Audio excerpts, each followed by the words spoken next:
I'm Desiree Rodriguez. I'm an ONI editor. I'm going to be the moderator of this panel. Why don't you guys introduce yourselves? Who wants to go first?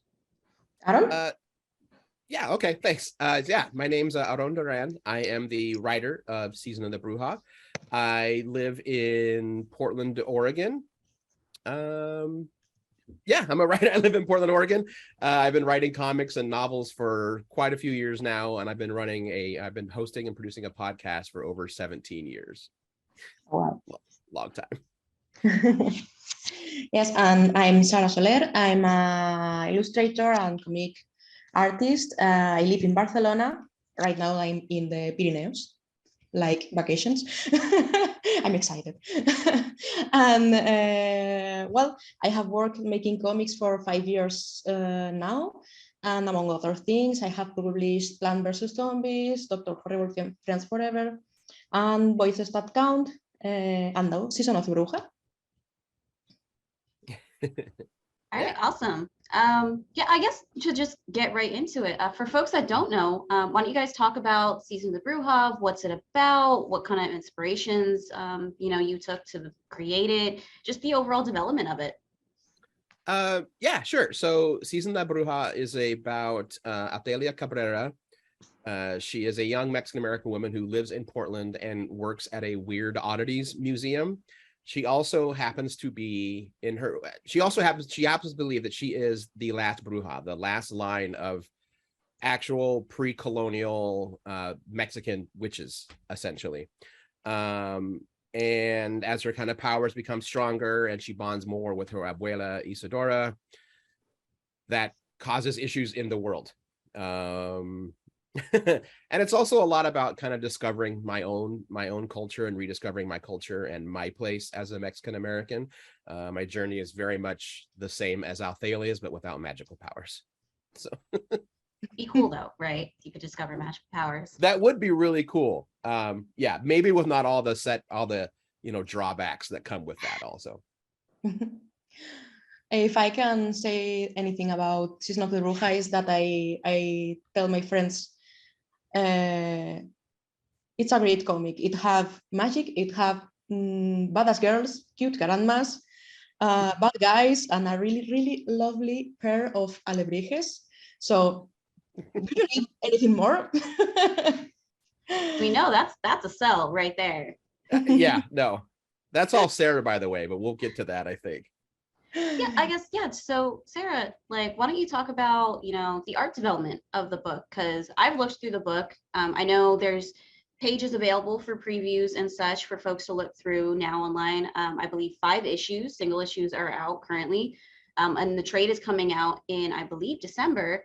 Why don't you talk a little bit about the art development? Did you guys do any specific research? What sort of inspirations you took from, and just tell folks about the art.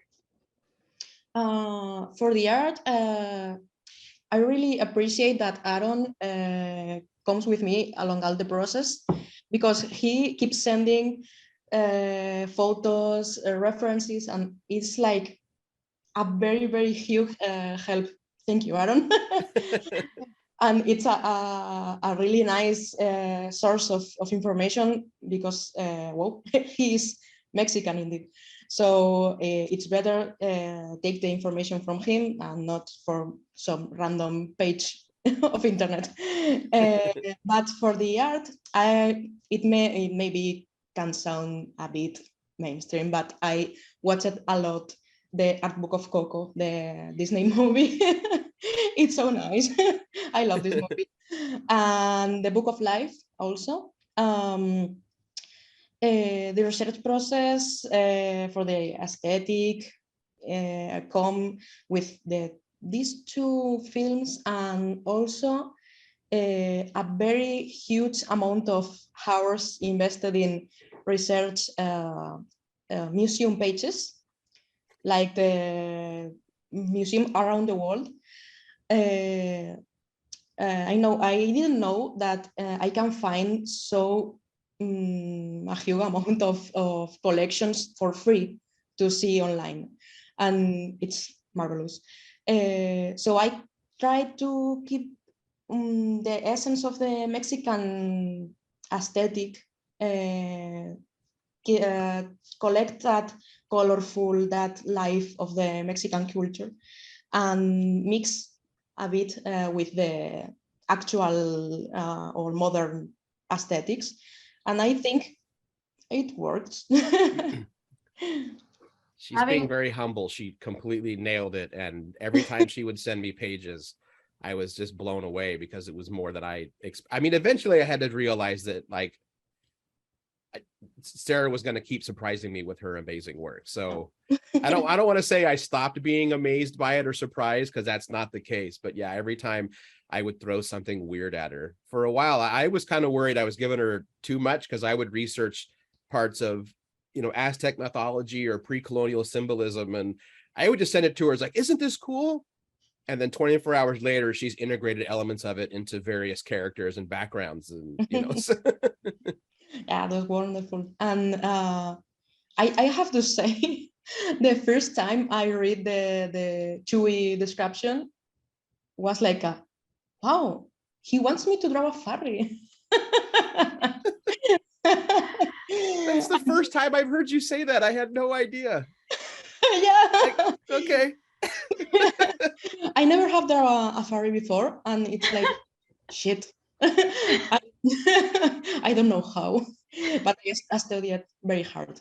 I have a lot of friends that draw that kind of stuff, and it's like, help, I have to draw a like kind of coyote man. Help me. Yeah. It was fun. I mean, talk about an art challenge right there. Your first time drawing a furry. Like that's a story you can tell at conventions, right? Yeah. Yeah. I don't know. I really enjoy all the process. I really enjoy the Mexican culture. And I'm like, I don't know, very happy to take part. Yeah, it's been a lot of fun, the stuff she's created. And I remember pretty early on, I think I sent her a message saying, just FYI, there'll be a few times where like the Spanish don't come off looking all that great. Please don't be offended. This isn't about you. And Sarah was really cool. She's like, no, do it. Yeah. I have to say right now, I come to my parents' village and I take with me a few issues from Season of the Bruja, and my brother is a really fan of the story. He loves Mexican culture and Mayans, Americans, is like a fanboy. And he right now is reading the issue 3, and it's like, he's like, oh yeah, I like how Aaron keeps punching the church and the Spanish. Yeah. And I am like, yeah, I like that too. Not very religious people here. Yeah, as someone who's worked on the book with you both, I can say that the artwork is amazing, Sarah. Like, I love the covers, I love the splash pages especially, and it is extremely colorful, and I do get that sense of culture and texture and richness, which is great. And the story too has been a lot of fun to read. Since we mentioned the church, that was kind of like a reoccurring theme in the story, was religion. I guess if you could tell us a little bit more about like the overall themes that you kind of want to impart on readers around, like that would be really cool to kind of hear about. Right. So one of the themes, one of the reasons why I really so much it takes place around the church is I with Season of the Bruja, I try to work in themes of maintaining your own cultural identity. And one of the impacts of colonization against against the indigenous people of Mexico is that was forcibly removed from them, their own personal culture, identity, their history, their ways of life. But it didn't just die out. It was worked into traditions of the church, which I know happened worldwide, but I felt like it was very enduring within Mexican and Mexican American culture. And that line becomes very blurred between pre-colonial traditions and then how they evolve into modern religious events and traditions.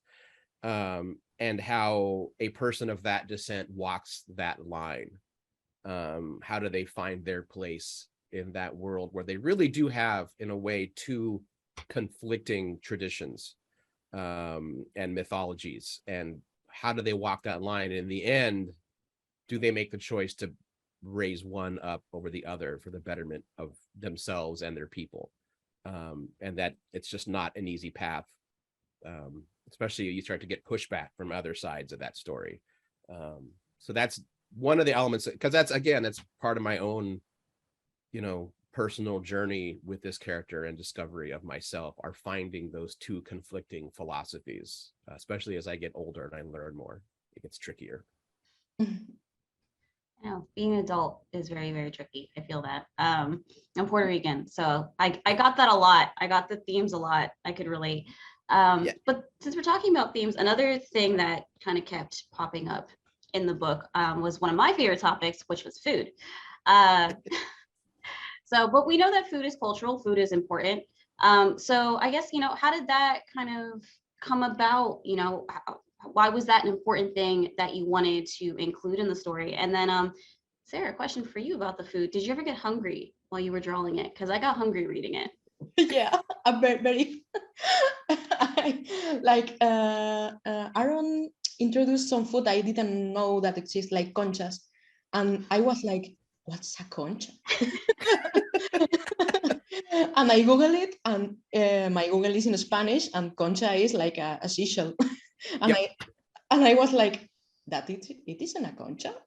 Either eating seashells, and then I typed Mexican conchas, and then I have the pictures, and I was like, I want to try that so bad. And then Aaron take the recipe and send me by email, and I didn't try it too, but I will. I had to convert it to metric, so be careful if you ever do make it. I could have some measurements off. Okay. Yeah. Yeah, for me, I mean, food is always an important part of how I connect with my family, with my past. Everyone in my family are very good cooks, even the ones that don't like to cook. And my best memories of myself and my abuela has to be around the kitchen, like her teaching me some of the earliest recipes, like how to make fresh tortillas. And then the item that shows up a lot in the book is it's just the sopo con pollo. That is my comfort. That's my chicken soup, I guess. Whenever I'm not feeling good, that's what I want. And she would just whip it up in like 10 minutes. She's like, Mijo, do you want some sopa? Okay. So that worked its way into the book a lot. That's the centering, that's that comfort where you feel safe around the kitchen table, because never a dining room table. It's always that tiny little kitchen inside, or little table inside the kitchen, where the real conversations are had, with coffee that's probably way too strong, and then dipping your conchas in it, and stuff like that. So food is always going to be an element in this series as it progresses forward. Also, it's just I can't help it because I also love to cook. But I also think it's an important story element. That is one of the strongest ways that people connect with their culture and their ancestors, is through the food. So yeah. Yeah, no, I agree. I know all the family recipes from the island. So except for pasteles. No one's taught me how to make pasteles yet. I'll get there. But yeah, no, that's for folks that don't know, in the trade paperback, we do have Aaron's recipe for a sopa. Yeah. So that'll be a cool little treat for folks that pick up the trade. I got permission to use it first. I mean, of course, you have to. We have secret recipes. That one's not one of them. There's also a ton of other little goodies in the back matter of the trade for Bruja. And there's a beautiful design. The book is lovely. I can't wait for folks to have it in their hands.